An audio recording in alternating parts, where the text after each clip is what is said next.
Test 1. You will hear a number of different recordings, and you will have to answer questions on what you hear. There will be time for you to read the instructions and questions, and you will have a chance to check your work. All the recordings will be played once only. The test is in 4 sections. At the end of the test, you will be given 10 minutes to transfer your answers to an answer sheet. Now turn to Section 1. Section 1. You will hear a conversation between a clerk from a moving company and a woman who wants to relocate to the United States. First, you have some time to look at questions 1 to 6.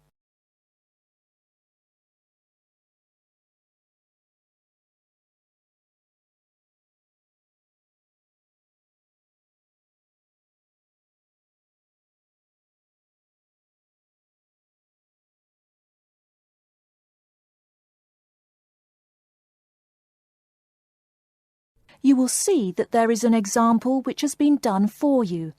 On this occasion only, the conversation relating to this will be played first. Good morning, ma'am, and welcome to Australia's Moving Experience. How can I help you? Well, I hope you can help me. I'm so up in the air right now. Just calm down now. Let me guess. You're moving and it has you a little confused. That's it exactly. You see, I'm relocating to the United States next month, and I'm having a hard time getting organised. Here, fill out your name and address and let me ask you a few questions. Oh, what should I call you? My name is Jane Bond. The woman says that her full name is Jane Bond, so Jane Bond has been written in the space. Now we shall begin. You should answer the questions as you listen, because you will not hear the recording a second time. Listen carefully and answer questions 1 to 6. Good morning, ma'am, and welcome to Australia's Moving Experience. How can I help you? Well, I hope you can help me. I'm so up in the air right now. Just calm down now. Let me guess. You're moving and it has you a little confused. That's it exactly. You see, I'm relocating to the United States next month, and I'm having a hard time getting organised. Here, fill out your name and address and let me ask you a few questions. Oh, what should I call you? My name is Jane Bond. OK, Jane, first of all, what's your work phone number? In case I have any questions about things. My work phone is 9463 550. But please try not to call me too often there. My boss hates personal calls. So does mine, ma'am. So does mine. And what address should we ship your things to? My new company is letting me stay temporarily at 509 Clark House. That's Clark. 1137 University Drive in Seattle. Seattle? Beautiful city, I hear. Mountains right beside the ocean almost. Cooler than Australia too. OK, and when should we come pack your things? I guess that would be on Monday, March 11th. Do you want any help with an after-packing clean-up? We do that for a small additional charge. Yes, that would be helpful. I promised the landlord I'd give her the keys back by 5 p.m. on Thursday the 14th. Great. We'll just schedule the clean-up for that day. That way, the place will smell clean and there'll be no dust. Well, you do think of everything. Oh, how much is this going to cost? Here is a list of our basic prices. Oh dear, this seems rather expensive. Yes, ma'am, but you're paying for the best. We're careful and we're fast. Like we say, the only thing we break are speed records getting you moved. Well, maybe that's so. Oh, I nearly forgot to tell you. I don't want my furniture shipped with me. I won't be looking for an apartment till after I arrive in America. Would it be possible to put my furniture in storage here for a month, then have it sent along later? Of course, we do that all the time. A couple of other things. Here at A Moving Experience, we try to pack your things logically. We don't just throw stuff in boxes. Before you hear the rest of the conversation, you have some time to look at questions 7 to 10.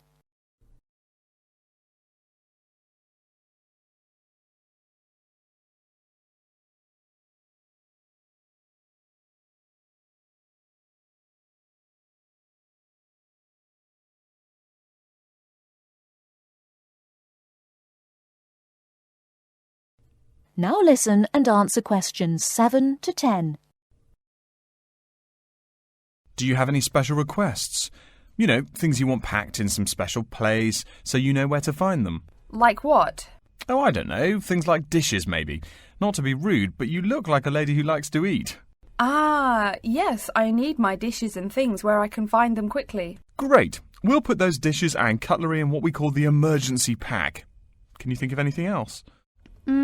I do have an antique tea kettle my great-grandmother gave my mother.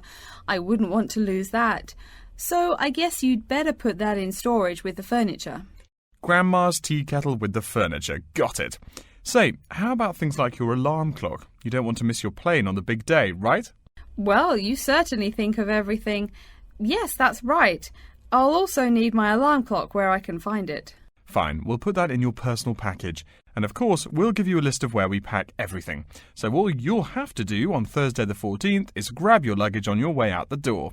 I couldn't help noticing the new CD player you're carrying. Is that a Samsung? Why, yes it is. One of their best. Cost me nearly $100 it did. Do you want to take special care of it? I mean, it's brand new. Take care of it, but nothing special. You can just put it in storage with the furniture. That looks like everything we need here. I guess you're all set. That was certainly quick. Thank you, young man. This has been a most moving experience. That is the end of Section 1. You now have half a minute to check your answers.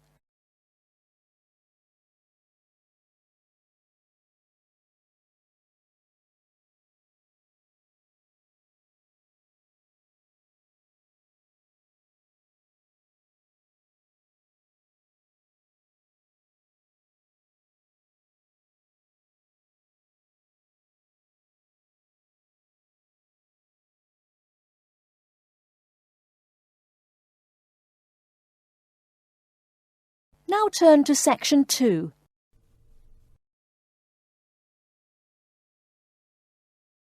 Section 2. You'll hear an introduction to a conference on computer system language learning. First, you have some time to look at questions 11 to 16.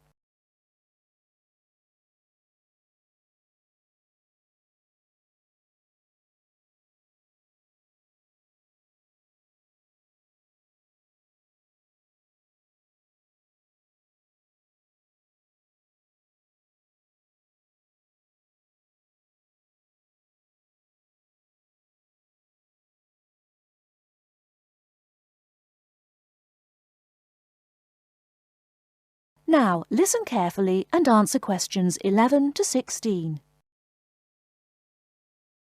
Good morning, everyone, and welcome to the second annual Wallabaloo Conference on Mastering Computer Languages.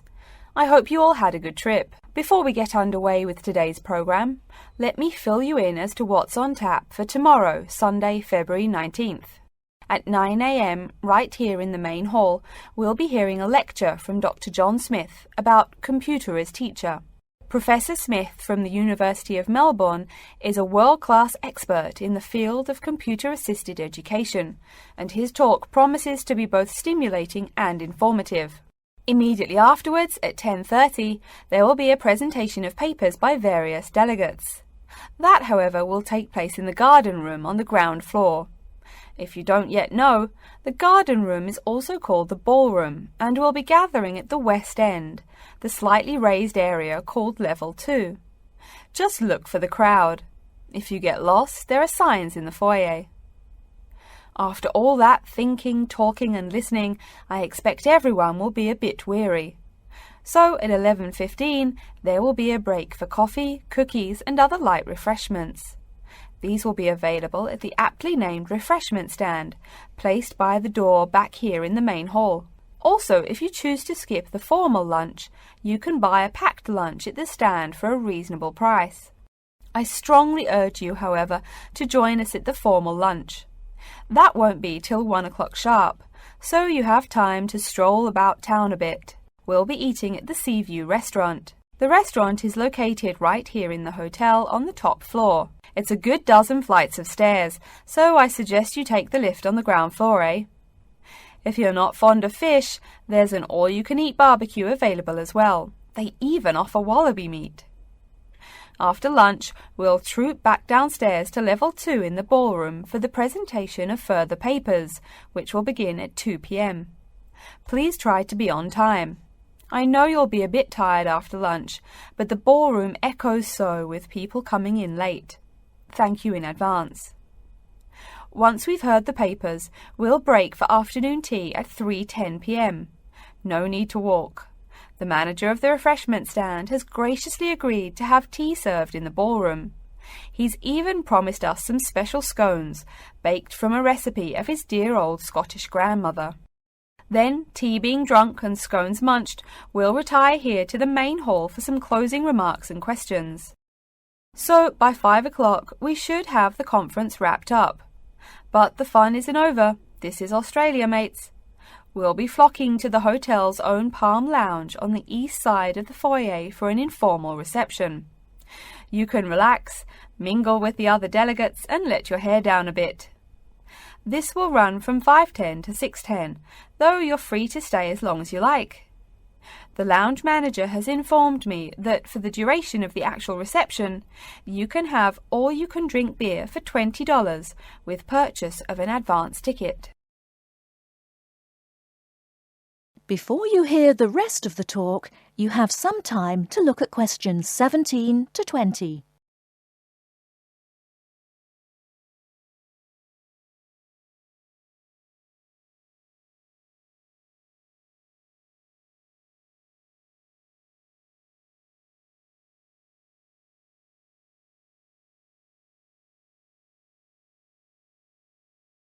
Now listen and answer questions 17 to 20. And yes, tickets can be purchased from any conference organiser or at the front desk any time between now and the start of the reception. I suggest you come by tomorrow evening to pick up the tickets, since the conference hall only holds 800 people. That way you can also get your journey planned ahead of time and be sure not to miss this truly memorable conference. If you want cocktails, however, I'm sorry, you'll have to pay for those at the regular price. Oh my goodness! Speaking of paying, I see I forgot to tell you a couple of things. The first is about lunch. The charge for the lunch will be $15 for all you delegates. If you have guests with you, the cost is $25 for the general public and $6.50 for children under the age of 10. That's $15 each, not total for everyone. Another item is about the lunch menu. I very much urge you to try the fish. I mean, look at the restaurant's name, the Sea View. As the name suggests, it is a famous seafood restaurant. The chef is a Basque from Spain, and he really gets quite put out when people ignore his fish specialities for burgers or barbecue. If fish isn't your thing, though, try the steak. He makes an exquisite filet mignon topped with blue cheese and mushrooms. Finally, if you'd like to buy a ticket, you can have both lunch and unlimited beer for $35. I should have mentioned that earlier, but I am a bit forgetful. Maybe I should avoid the beer after the conference, eh? Well, I've said my bit. Are there any questions? That is the end of section 2. You now have half a minute to check your answers.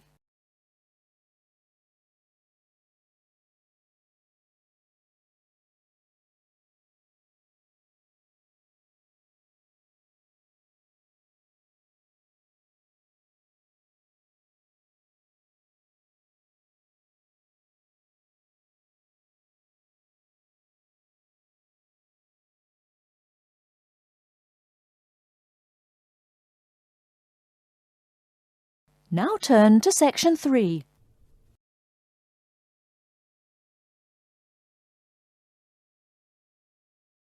Section 3. You will hear a student called Tina asking Professor Van Diesen for advice on choosing courses. First, you have some time to look at questions 21 to 26.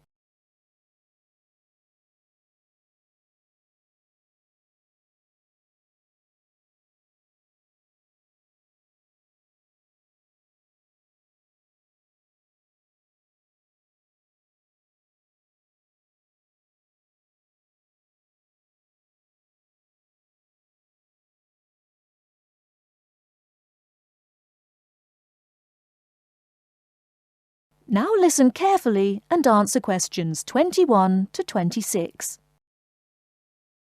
Hello, are you Professor Van Diesen?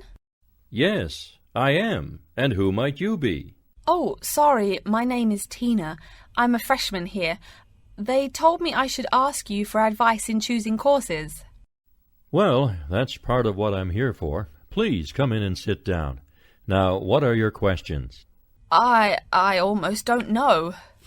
Everything is so confusing. Like, what is a specialized course? Oh, easy.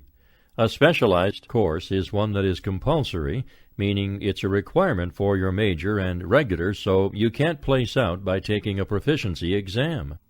That sounds pretty strict. Then what are all these general courses? I seem to have to take so many. Nothing to be alarmed over. These are courses open to all students and not directly related to your major. The university offers these general courses to choose so that you can become more well-rounded individuals. For example, I see you're a microbiology major, so it might be a good idea to take some literature or history courses so that you can know something besides all science. You mean these courses are like for fun? That might be one way to look at it, but don't tell the literature professor such a thing. Think of a general course as the opposite of a specified course. A specified course is one that pertains directly to your major. So, can I take any microbiology course I want? Let's see. Oh, those courses used to be open to microbiology students only. The good thing is now it's open to students on a flexible schedule, so it's not only for full-time students. So the answer is yes, if you have the instructor's permission. May I ask you why you chose microbiology? Well, I also like plain old biology too. You know, full-size animals. I might even become a veterinarian. Could I take some biology classes? Well, they are open to full-time students only, which I believe is what you are. I don't know how a freshman would get along with microbiology, though. I mean, most of the students presently looking into it are from off-campus. Off-campus? Yes, you know, people who use it in their work at hospitals, laboratories, even a police detective. Why did you choose microbiology, if I may ask? I don't think you quite answered that. Well, eventually I want to be a doctor. At least my dad tells me so. If I may say so, young lady, you seem a little uncertain. Still, I think that might be a good idea for a career. Of course, if you're thinking about being either a doctor or a vet, you should take some medical science classes before you even think of applying to med school. Great! What should I take? There is one small problem. The new medical sciences building is under construction, so there are no experimental facilities available until next year. I'm afraid you'll have to wait, but don't forget to take those courses at the first opportunity. Oh, bummer. Is there any other course you'd recommend for someone like me? Well, since you seem to like animals, have you ever thought about looking into environmental science? No, I never really thought about it before. Is it worthwhile? Quite. In fact, it's the fastest-growing subject on this campus. Before you hear the rest of the talk, you have some time to look at questions 27 to 30.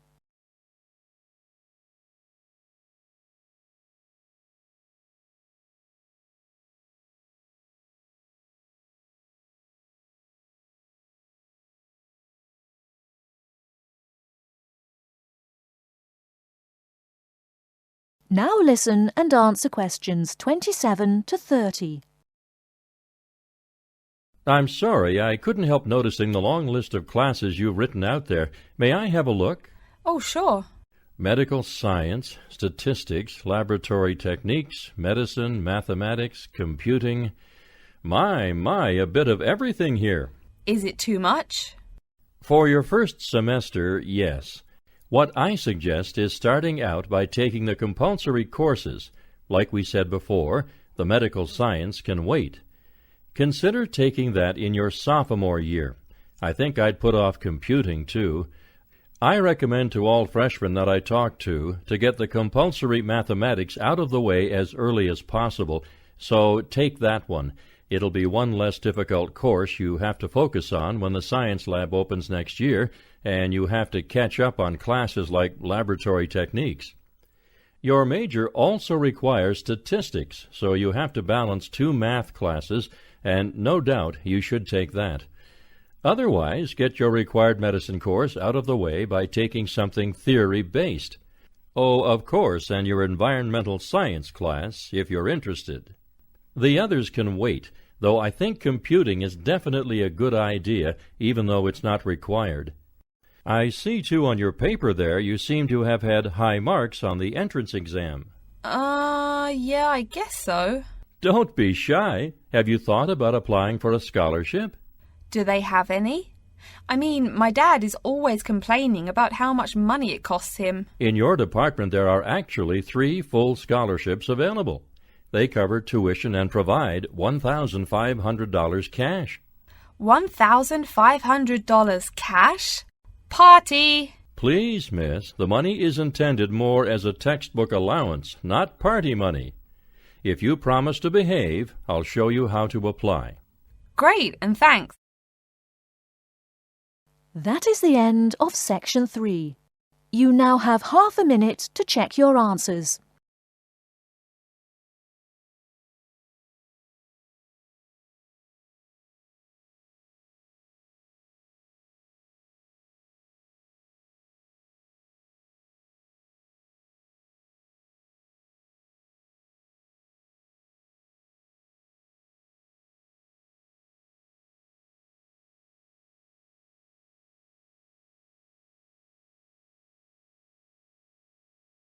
Now turn to Section 4. Section 4. You will hear a lecture about how to choose flooring materials. First, you have some time to look at questions 31 to 40.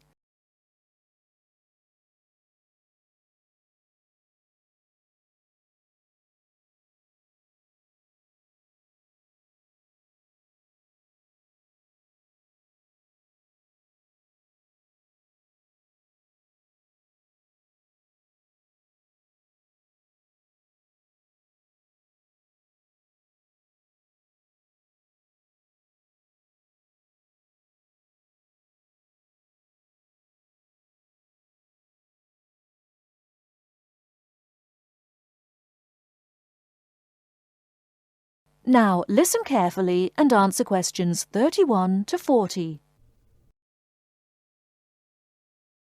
We've been talking about choosing building materials in the last week. Now, a great many factors influence the choice of building materials. You can't make a house of cards, right? And people who live in glass houses and all that. Anyhow, today I'd like to say a few words about flooring. Some artificial materials can be used, like plastic for instance, which offer mixed blessings when used as a flooring surface. On the one hand, plastic is cheaper than nearly any other alternative, short of bare ground. Plastic also does not warp like wood. On the other hand, the best that can be said about plastic is that it looks like wood or stone. However, it cannot replace the real materials. As I have mentioned, I'm fixing up a new house. The decorator my wife hired told me plastic does a great job of looking exactly like plastic. Besides, it scratches easily, fades or discolors, and starts cracking within a year or two. So, if you're fitting out a sleazy hotel or plan to live in a trailer park, go with the plastic. Really though, for all intents and purposes, this leaves us with wood or stone as choices for flooring. Stone and wood are alike in at least one respect. Both go through processing before they can be put to use. Since few of us cut our own lumber or quarry our own stone, this is not perhaps a pressing concern. Still, do-it-yourselfers would do well to remember to buy only properly seasoned wood. Unseasoned wood warps, and a warped floor quickly becomes firewood, and its owner quickly becomes poorer. Likewise, except for dull-hued materials like slate or sandstone, most stone floors are polished before installation. The choice goes well beyond just wood or stone. Each type requires many further considerations. A few special remarks are called for when considering wood. For example, as always, aesthetics, personal taste and layout all play roles, as well as the type of house or room. Oh, and certainly don't forget the cost. When it comes to cost, a rule of thumb is that the softer and less exotic the wood, the lower the cost. In the US, for instance, pine is both ubiquitous and cheap. Mahogany is imported and exorbitantly expensive. If you're on any kind of budget when remodeling, it's really helpful to remember to go for the softer woods. Aside from cost, there are still lots of different factors that are important in choosing the best flooring for the job. Continuing with the example of wood, one must consider the effects of each type of wood on the mood of the room. When selecting the best wood to use, particular attention needs to be paid to its grain patterns, texture, and colour. In rooms where relaxation or deep thought is the aim, say bedrooms or the study, dark, strong-grained woods are the rule. Here, the grain ought to match the furniture for a feeling of homogeneity. In rooms where activity and motion are typical, the dining room or living room, lighter, finer-grained lumber is more suitable. In such a setting, the wood grain might be useful in offering a contrast to the furniture. This leads to a feel of subconscious excitement in keeping with the room's function. In either case, though, consult a decorator. It is a decorator's job to know what materials to use to fit the function of the room. Though some things about putting together a room are subjective and based on one's individual taste, materials appropriate to a room's function are much more straightforward. A decorator takes the needs of the customer and uses a mathematical formula rather than subjective words. Since feelings vary from person to person, verbal descriptions of wood types tend to be ambiguous.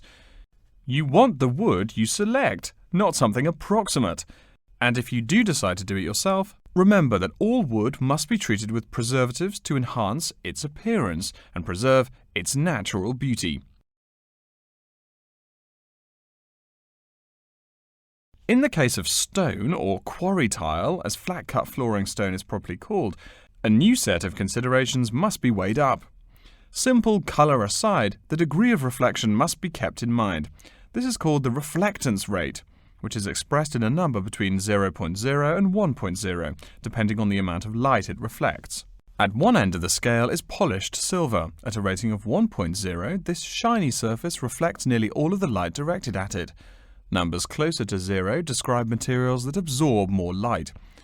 Moving down the scale a bit, we see that plastic that has been painted white has a rate of 0.8, which makes sense. We know that the colour white reflects all other colour, while black absorbs all colour, and plastic itself is a relatively reflective material.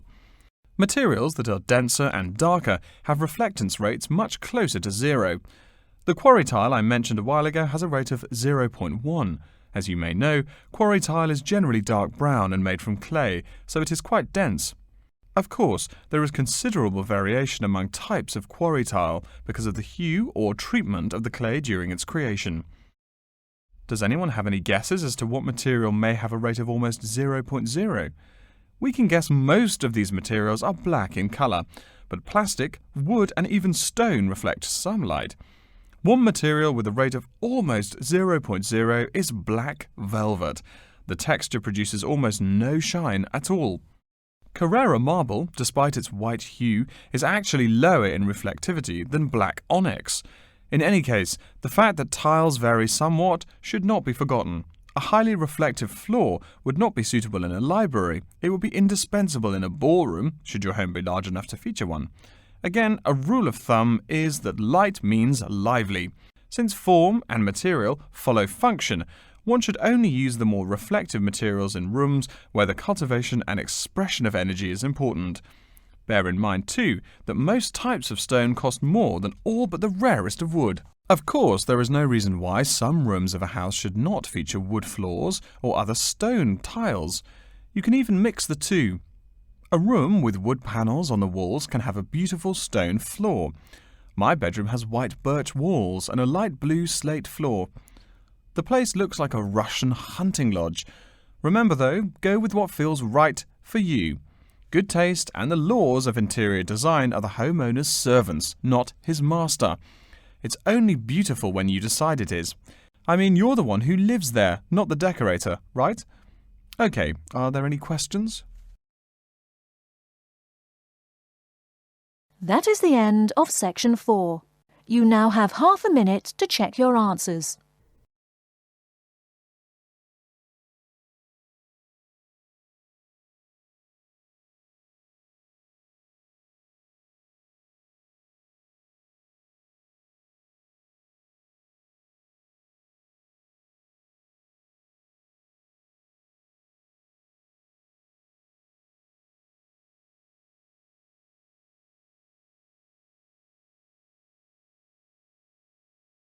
That is the end of the listening test.